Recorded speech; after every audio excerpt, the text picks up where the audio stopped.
ito ay nakuhanan sa bansang Spain o Espanya. Ang mga mangingisda sa dagat ay nakakita ng mga fighter jets na lumilipad sa karagatan at parang natataranta.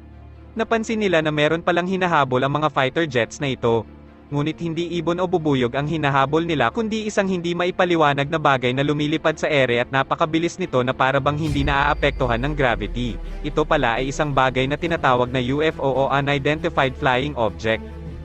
Nang malapit na itong mahabol ng mga fighter jets ay bigla na lamang itong pumunta sa ilalim ng karagatan upang doon magtago.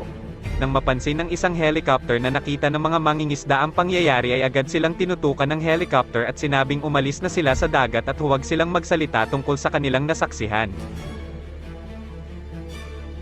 Ang pangalawang video na ito ay nakuhanan sa bansang Iran noong January 2020 na kasalukuyang pagtotoo sa pagitan ng Iran at ng Amerika.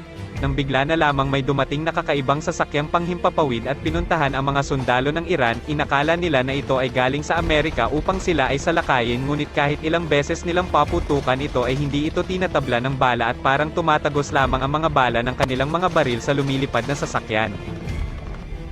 Parang pinaglalaroan niya lang ang mga sundalo sa kanilang pag-atake. Ito ba ay isang sasakyan ng mga alien?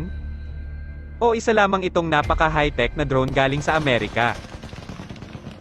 Ano sa tingin